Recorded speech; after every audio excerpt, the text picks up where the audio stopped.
Good morning. Thank you for the song. Thank you in general for the power of music that speaks to the heart. I am very moved already. And it feels like a very intense constellation, a German interviewing peace workers from the Middle East. And I also want to start with gratitude to all of you. Being role models, living in such a hot spot of our planet, where war has been going on for decades, and still you all are here, willing to dialogue, willing to vision, and to carry on hope.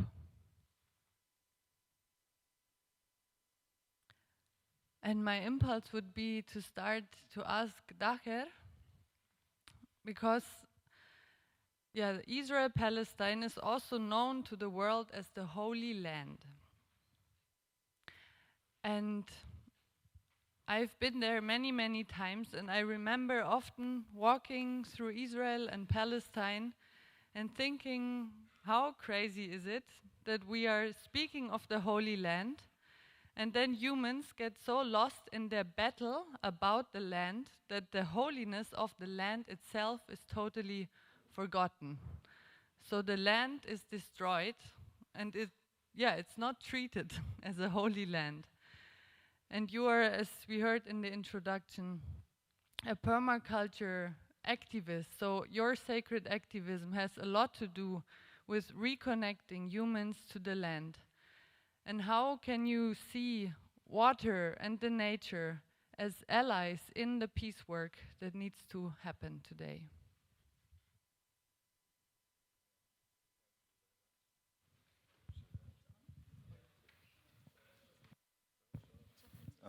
اوكي طيب по-русски хорошо тогда Светлана или София должна переводить с русского на английский. Да, хорошо? Хорошо. Okay. Yeah, I agree that this land,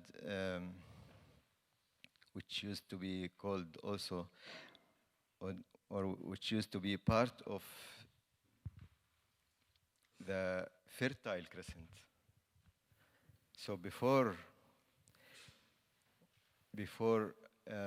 the Western colonization forces gave this name to this land, Palestine is part of the Fertile Crescent. And we forgot about this name. We forgot about fertility. And this area, Palestine, Jordan, Iraq, Syria, Lebanon, Israel, and part of Turkey, Iran, used to be the Fertile Crescent. And now what we are noticing is the desertification process. It's not only about natural deserts, it's about desertification of relationships, desertification of love in that area. And actually it became the land of suffering. In my work, I focus on, and I keep saying that I focus on what I want, not on what I do not want. Or I focus on what I like, not on what I dislike. For example, I never say no to occupation. I always say yes to freedom. And this makes a big difference when you focus on what you want. In my work, I consider that life is sacred. And when you respect life, then you respect everything. If you know what's the meaning of life sacredness, then you understand your role in this life. And this brought me to agroecology and now to water issue, because I fully agree that water is life and life is water.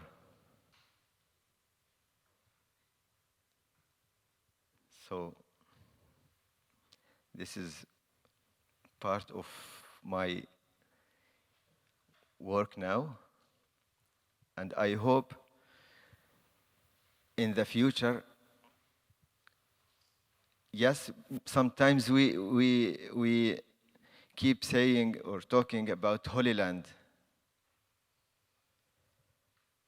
but why not to dissolve all borders and to forget about Palestine, Israel, Jordan, Syria, Iraq, and to focus on building again, bringing back the fertility to that area, and to bring back the name, the first name, the Fertile Crescent.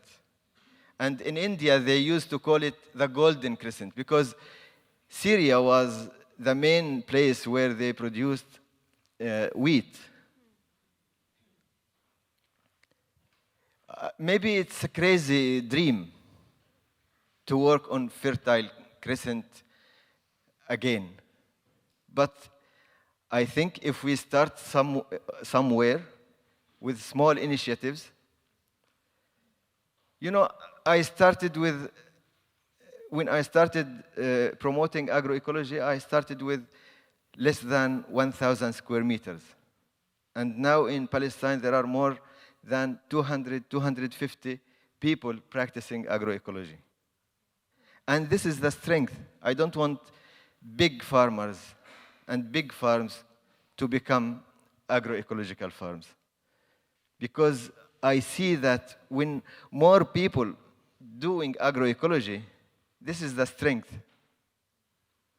And also, if we have more initiatives in different places, in the Fertile Crescent, working to bring back the fertility, this will be our strength. And again, I might say that it's a crazy dream, but if we initiate different places in different parts of that area to work again to bring fertility to the land, which means to bring water back, and also to bring fertility to our relationship, then this region will again come back to its fertility. Thank you. Yeah, thank you.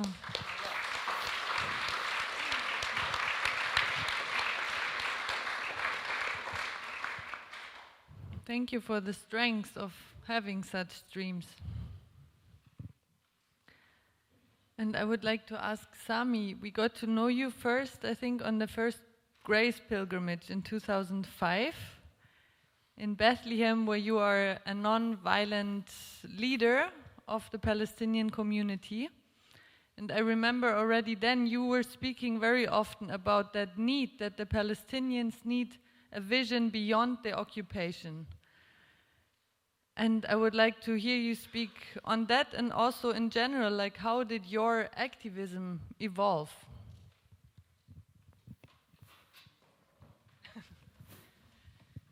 Okay, good morning. Sabah al-khair. First, I want to say I'm very thankful to be here, like always, in Tamera. I'm very humbled and honored by the invitation. And by the last few days, the depth of the conversations, the engagement, the learning that has taken place. I'm also very honored by the sensitivity that the people here and the land here exist in and have, and especially as we are witnessing the fires burning and how it's actually affecting even individuals and the community as a whole, and that deep connection that people here are building, uploading from the land into their bodies.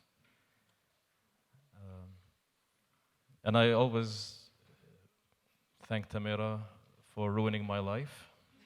I keep saying that. But always making sure that in the destruction, something new is being created in me. You're welcome. Thank you. Yeah, and for me, I do come from a very political, active family that has always been involved and committed to nonviolence. That really believes that as Palestinians, we have rights, and we have the right to be free and to live in freedom and dignity like all peoples and nations. And the way to do that is through nonviolent resistance. And I can say that was maybe in my career life, the first 10 years of my life were fully committed to the resistance of the occupation, ending the occupation, fighting the occupation. The last maybe 10 years of my life, and part of the influence of Tamera has been that question of asking, what comes after? And then for me, one of the biggest learning has been community. How are we building community? What is the future vision of the Holy Land? And not just the political solution to the conflict. Many people are fighting for the political solution. But for me, it is that question of how can we return the sacredness to the Holy Land? How can the Holy Land, in its sacredness, become a model where people around the world look at us and say, wow, if they could do it, why can't we? And so my activism has shifted to include both. To ask the question, how can we continue to resist the structures of oppression while at the same time building the structures of peace and community for the future? And it's not an either-or process, and that we could actually do that at the same time. And a big part of what that led me is when we look into the future vision, for me that future vision has to be founded on a deep desire of partnership that is founded in love and companionship and compassion.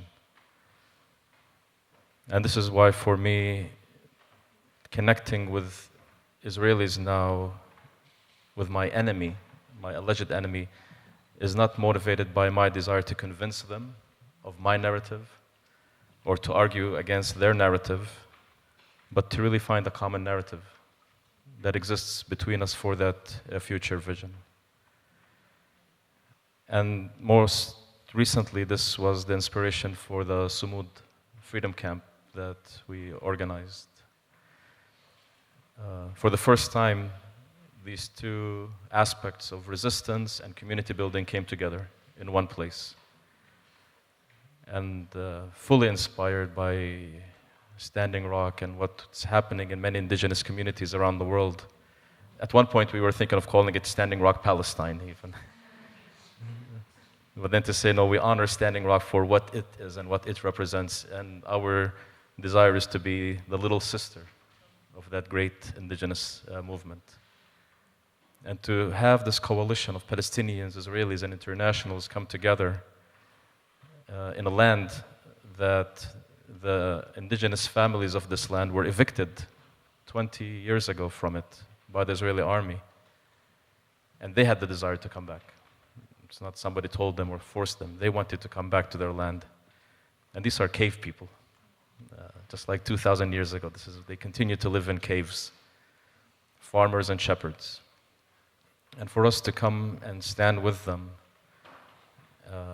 being attacked by the army 3 times, the camp being destroyed 3 times, and to continue to have sumud. Sumud means resiliency in Arabic.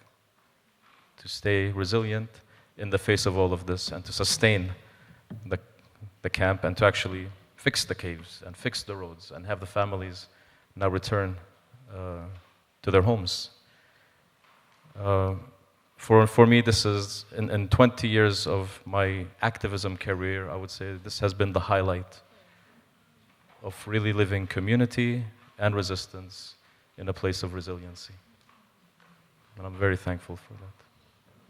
Thank you.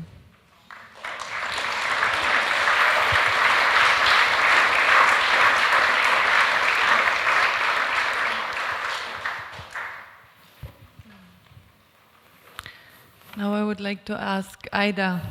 You're also, as we heard in the introduction, an activist since you were born, basically. And you having even a special position as a woman in a Palestinian family, a Bedouin tribe. And I would love to hear also from you, like, how was the evolution of your activism? Because I also feel like I've witnessed your path for many years, and you become more and more such a wise,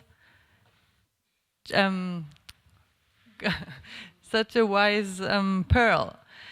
And how can you, how was the evolution of your activism, and also what you think is the voice of the women?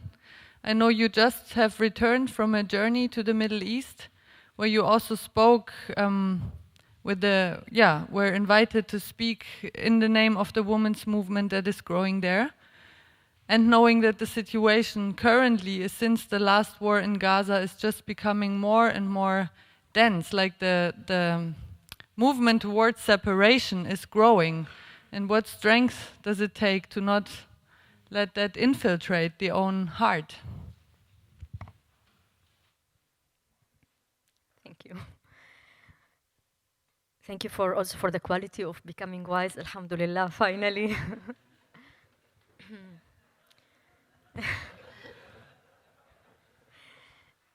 They say that humor is in the Sufi tradition, that humor is the music of the doors of paradise. Like when the doors move.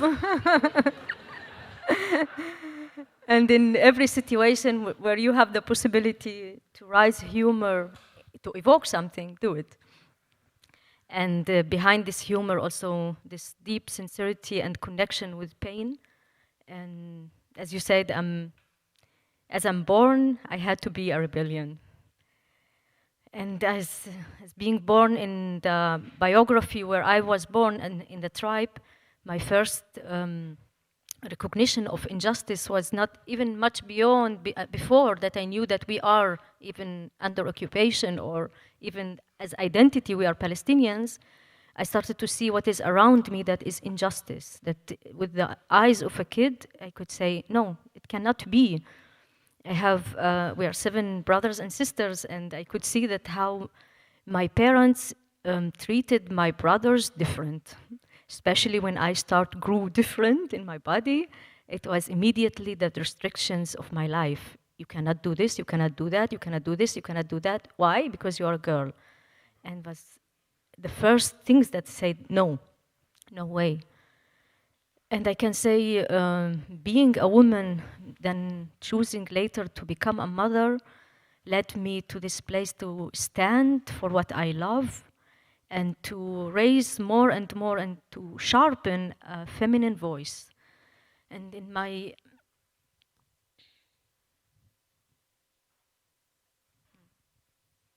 to slow down. Okay. In my view, to hold a feminine voice means that you hold a voice of love.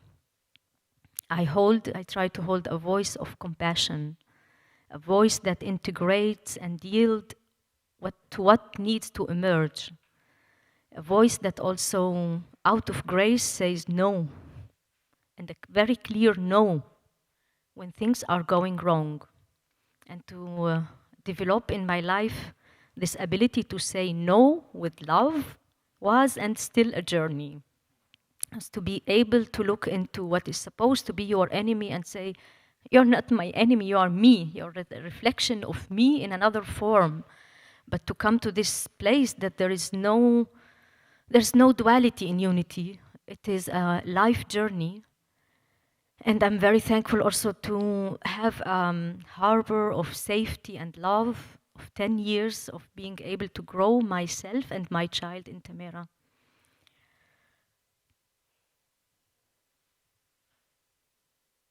And when I see my daughter standing and raising her voice for the youth, then I see the continuation of the revolution coming in.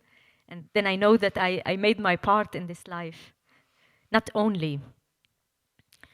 And when I was standing now in Jerusalem in the big demonstration, a gathering of women wage peace, Israelis and Palestinians and internationals, and we were standing to say no to this war or to this escalation, political escalation that was around sacred places for prayer in Jerusalem.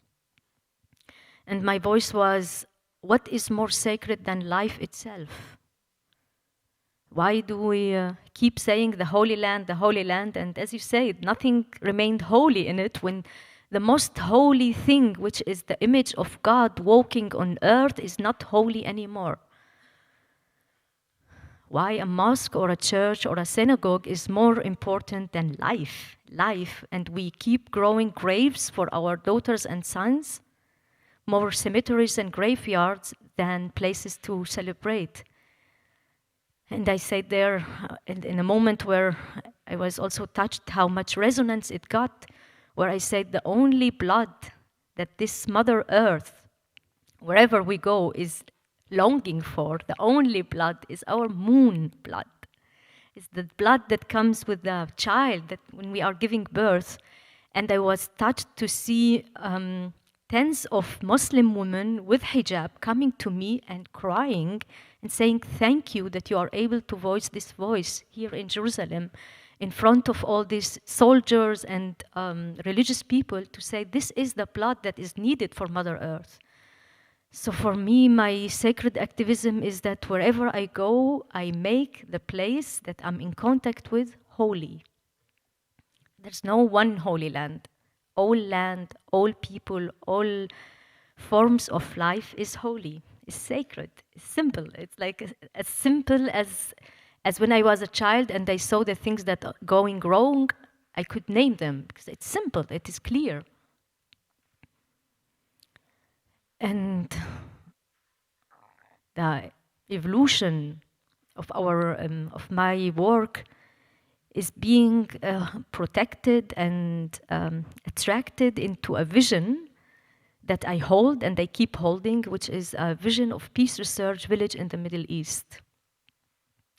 A place like Tamera, it will has also its own unique way, but it's so inspired by Tamera that holds this variety and more of people that go beyond their identities and still hold their identities, very rooted in their identities, but they go beyond it as global beings in full cooperation with nature, with all what lives, with all forms of life, and connecting with the divine with all its colors and various definitions. Connect with it and model the change. Be it. Show that it's possible. And we all say, if we are able to do it in the Holy Land, then we are able to do it everywhere. And so I share, Sami, this motivation that it is needed. And I also learned as a Bedouin to have the patience that it will come when it's right for us and for the whole. And so I keep my camels and they keep going sometimes in the desert of the inner landscape, and I know that when it's right, we will go there. The caravans will go there, the Bedouin caravans.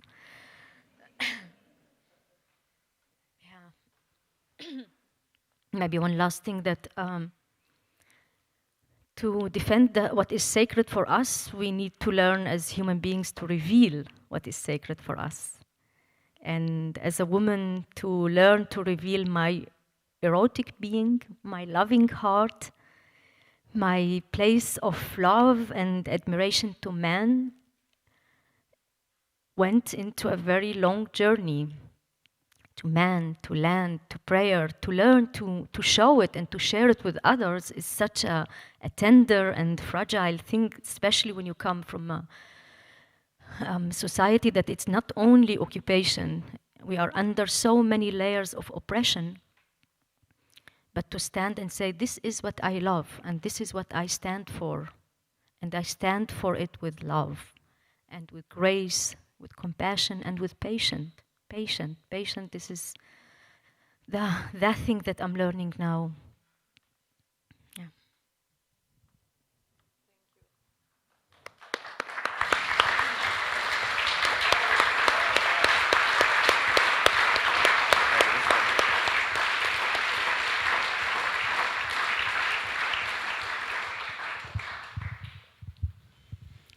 Thank you, Aida. So, Gabriel, I mentioned already before the last war in Gaza in 2014. And this was a time, I heard, like a time where many of the people who have stood for peace work for decades, also in the Holy Land, came to a point of real desperation. And especially also on the Israeli side, many were really in fear. And I know you were one of the ones that went to a vision camp in the West Bank in this time of the war. And what did it mean to you to go to the enemy in this time? You often said in this time, that's where I felt safe. And can you speak to this? What was it what made you feel safe? And why could you cross the border even in this time where the fear and the atrocity was so high? Well, I'll start with what makes me feel safe now in this room is that all of you are here, and especially our family from the Red Path and the First Peoples. And it makes me so much safer to talk about the Middle East when you are present, because you're holding the spirit of the old memory of the human family. And this is one of the reasons why I do what I do, is to try and remember that we are part of the same family, the human family, with all our relatives. We are the youngest member of creation, and we know very little, so we have to pay attention. And in the war, in 2014, I was sitting in my house in beautiful mountain and hooked to the Facebook hate at that time. It was all about the enemies and hatred, and my neighbors who sing peace songs in festivals, and all the artists who usually are very beautiful clothes for peace and love, they all forgot everything they sing about. And when I got a call and said that there was a camp at my friend Ali Abu Awad in Gush Etzion, which was where a lot of the violence was felt directly, because it was also 300 meters from where the three Jewish kids were kidnapped, and it was also 2 kilometers from another village where people were killed in the West Bank, and we had violence all over the camp. And yeah, I felt safe because I couldn't be on the Facebook trying to answer people about not hating. I had to bring my body to feel the earth and to feel the enemy. And that's where I really became brother with Sami And I remember at 3 in the morning, full sirens going on, news of people being killed all day from both sides. And I told Sami it was 3 in the morning after crying, laughing, not clear which one of the two, and telling him, I wouldn't be with anybody else but you in a war, because it make me feel safe to know that in the eye of the storm we can stand together.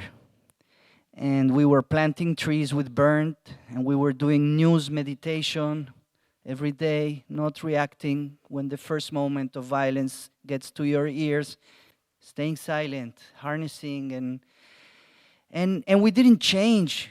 We were taking care of a rabbit. There was a rabbit. There were 2 donkeys. We zoomed out of the anthropocentric also many times during the day, and we realized we're not the worst conflict in the world. There's many people suffering, and this is what kept me safe, to keep being present and not like wearing an activist hat or something, but just being Gabriel as I am, with all my whatever I have, and not trying to be somebody else or be an activist. I don't believe in this. I think we are just us, and we don't need a title of activist to defend the sacred.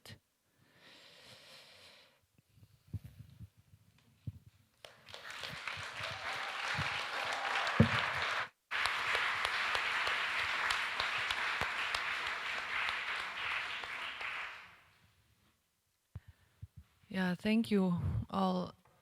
And I would like to ask now, basically to all of you, like, how do you see a vision? And also, like, Sumud was a very strong example, this vision camp, and Aida spoke to the vision of a peace research village, like how these camps can become villages. And also it would be beautiful to hear more about Farha. What you see there, what is the vision, and how do you see continuing to cooperate, work together?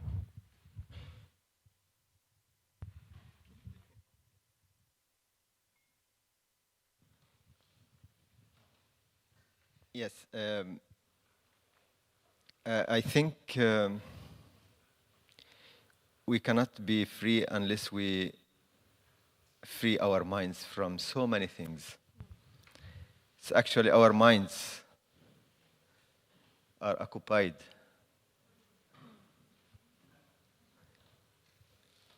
And sometimes I feel sorry for our people, and because they don't know where is exactly the right way to be free, how to find the right path for freedom. And as I said in Farha last week, for me, the agroecological farms and farmers are like the spinning wheel in Gandhi's hands. So we have to find our spinning wheel, and for me, this is the spinning wheel. Because if we produce our food, we will be free. Now we consume more than 95% of our food. It's imported. It's not our food. And you cannot talk about freedom when you consume food which comes from other places of the world. And to produce food, you need to think about water. Without water, we cannot produce food. And we have plenty of water, but we don't have the means, the tools to use this water in a good way. Yes, we use only 15% of our water because the rest is used by the Israeli colonies. But still, we have about 1,200 million cubic meters free water, which comes from the rain. And most of this water we lose. So there are many, many corners in our minds are occupied. We have to free them first. Many things. And for Farha, yes, Farha is, I don't like to say it's a model, but Farha will become, for me, inspiring place where people can come and get inspiration and become inspired to go to their villages and repeat this, not necessarily the same way, but to learn from what we are doing in Farha and to go to their villages and do the same. We have to produce our own food, energy, free energy, and water. So Farha will be the main, let's say, learning place. But then we will invite people from surrounding villages and then from the other cycle. This is our vision.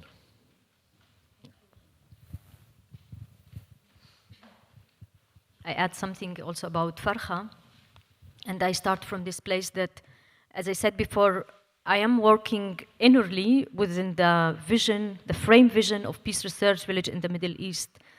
And in the last 10 years of work and trying to build such a model or attempts to try to build it, it was clear that every time that we came together, Israelis and Palestinians and internationals in one place, the political tension was so present that because of the inner mind occupation of both of us, we didn't even see each other as human beings. We always saw each other in the terms of identities. And so it was in this process a realization where it came to me that we need to work in each community in the beginning apart and then to find the right moment where we come together. And this is the work that was of Global Campus Palestine and the work where we found together with Saad Farha. And the connection with Farha, as Saad already said it's to start an example. And when I say an example or a model, it's that the main base of this system that we are living in, the capital system, the separation system is built in one knot that it's an illusion. It's the illusion of scarcity, the illusion that there is not enough. This is such a main big illusion that says the resources are limited and we have to fight. We have to compete so we can get it. And in every place, in every spot in planet Earth where we take this illusion and break it apart and say it is possible to create places of abundance. And I think this is what the soul of people who come to Tamera are immediately into this place of like, whoa, there is enough, there is plenty, there is a lot.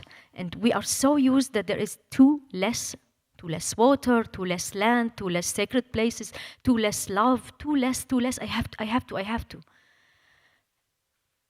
And my vision, my wish is to create places, more and more places in Palestine where people get out of this illusion and settle slowly down into the vision of abundance. You can relax, there's enough.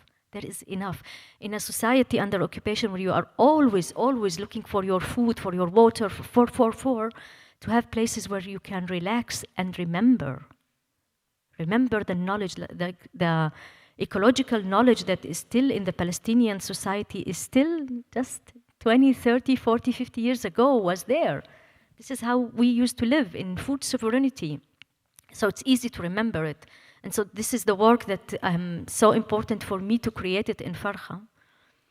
Now, when we were there 2 weeks ago, a young woman stood up and suddenly I was like hearing her quoting Rosa Luxemburg in Arabic. I was like, I needed to recheck because the sound system there is like boom, boom, boom all the time. I said, she is quoting Rosa Luxemburg in Arabic. And all her comrades standing and saying, yeah, for the revolution, for free Palestine, yeah, yeah. And Rosa Luxemburg was in the space. And I was humbled in this moment knowing the revolution is continuing. These youth are exposed to something beautiful and intact, and they will continue with it. And these are moments of inspiration for me, because also my role as a peace worker is to be a hope catcher. Wherever there is a possibility of hope, I catch it and I even make it bigger and bigger, because this is what we need to transform pain into hope. Thank you.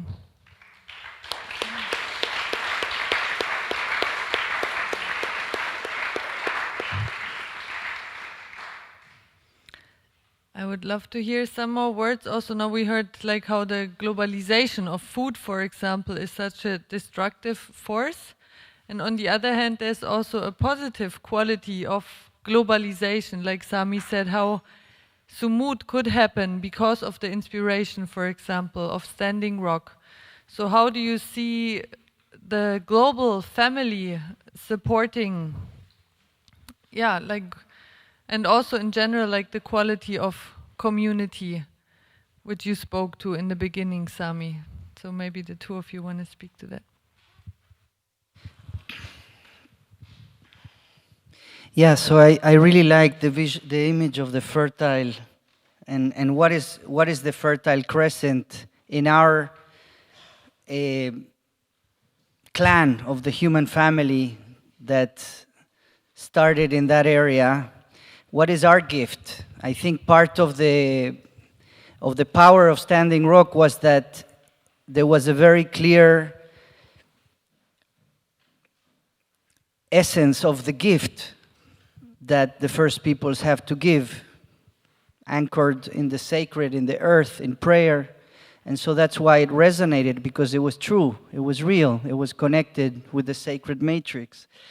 And there was resonance all over the place. And with Sumud, I felt I was there 3 times. And again, I came as Gabriel. I brought my guitar, the same one that I go everywhere. I didn't wear a different hat or something.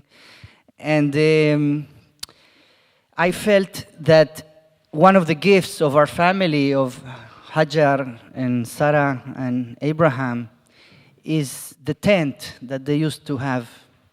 And they say the tent of Abraham and Sarah and Hagar was open to the 4 directions, so they could see who's coming. And according to, and they traveled a lot, because they came all the way from Urfa and Iraq and Turkey, in this area, all the way to what is now Palestine, Israel. And they could see the travelers coming, and they would always host them, no matter where they were coming from the east, from the west, from the north, and from the south. And I think because they traveled so much, they knew what stories to tell to each one, what song to sing to each one, what joke to make laugh to each one, what food. And this is, I think, one of the gifts of transducing the harmony, somehow to be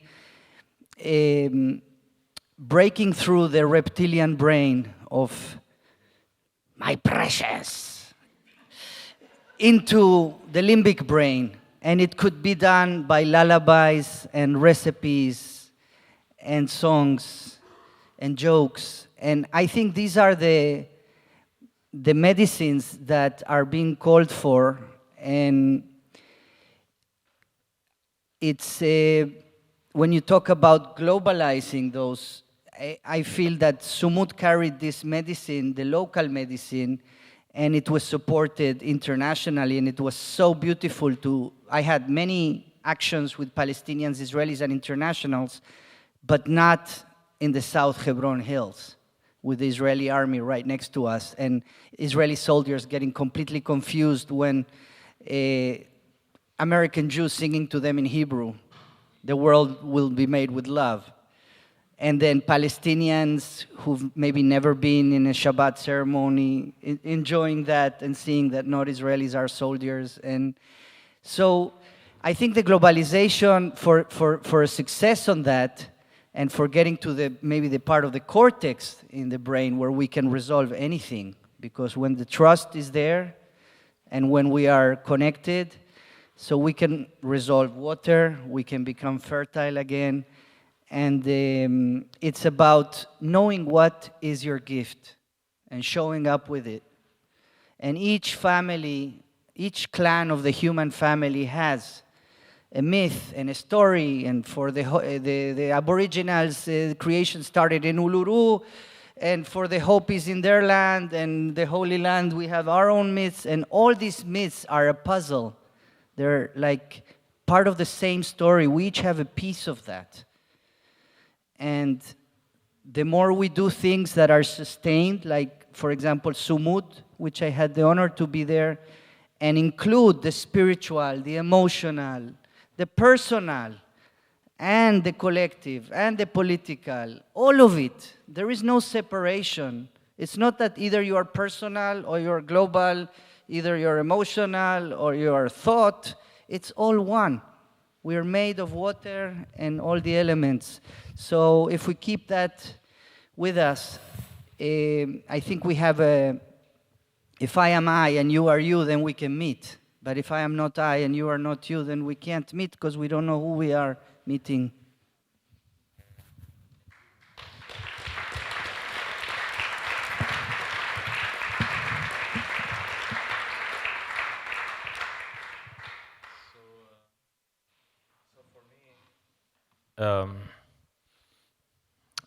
What I'm seeing happening around the world, and especially with indigenous communities, I think we recognize it, maybe all of us, as the birth of the new consciousness that we have been seeking, the birth of the next life that we are called to live. And the next is the return to what we had. When I look into what's happening globally with indigenous communities, for me it is very inspiring. And the inspiration for me is not to be inspired to do what they're doing. I don't want to act. I don't want to mimic a ritual that is taking place in Standing Rock, or a ritual that's taking place in the jungles of Bolivia, and to say, look, we're all connected because we're wearing the same colors and banging the same drums, and not knowing the depth, the sacredness of what that means to that tribe that has been carrying that ritual for thousands of years. And all of a sudden to think that I can do that. But to be inspired to return to my own indigenous roots and to honor that. And to actually discover that in our indigenous roots and cultures, we are all interconnected. When we remove the layers of fear, when we remove the layers of mistrust, of hatred, of possessiveness and control, we have the same roots that connect us to each other. And so for me, when I look into the Holy Land, when I look into Judaism in its core, in its indigenous belief systems, is a religion of justice and righteousness. When I look into Islam in its core, in its root beliefs, is the piece of religion, the religion or faith of peace and surrendering and mercy. When I look into Christianity, in its indigenous roots, it is the faith of love and peacemaking. And to combine all of these words together and come around these words in our traditions, in the way we pray, honoring each other, respecting each other, honoring the land together, honoring all creatures together, honoring all peoples together. This for me is the inspiration that's taking place now, that's moving globally. And it's not easy. I mean, we could sit here and talk the talk, but all of us know because we get pushback, we get rejected. And we get pushed back by our people more than the enemy, to be honest. But for me, honestly, I say this is the test of being a true peacemaker. When I'm not defending my group, my narrative, my identity in the face of the other, but when I stand in that place of tension between the Palestinians, between the Israelis, that place of tension between the sacred and between being grounded, and to get all the pushback, for me this is the test of being the true peacemaker. And I think this is what we're trying to do. We are people who challenge. We challenge our own before we challenge the other. We challenge the sense of victimization that we carry. We challenge the sense of the blame to the other. It's their fault. Only if they change. Everything is perfect about us. No, we don't have that. We challenge our own people. We free the occupation of the minds and the hearts that exist in our people so that they could see the humanity of the other and doesn't negate the injustice, so that then we could work together to stop the injustice and to stop the violence. Thank you. Thank you.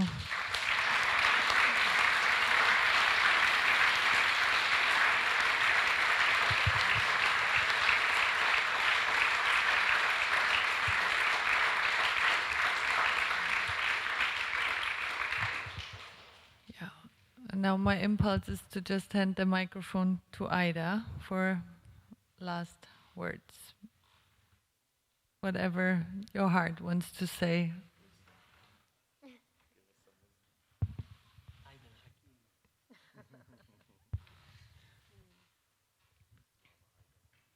Okay, stop it. Now each one of them is giving a title or something. He's calling me mama, he's calling me wife. And you can also speak in Arabic. Oh, okay. أحلى شيء. هاي أحلى شيء. Maybe just because before speaking in Arabic, I was listening to my brothers here. Many parts of my heart was happy. We're happy. Well, because I know that these men are defending what is sacred, and they are standing for it. They are doing it. So something in me, like as a woman, start to relax and allow myself to be and to say what I need to say, because they are here. They are standing for it. They will do it. When it's needed, they are there. So thank you, first of all, for this beautiful men. It's a prayer, then I stand.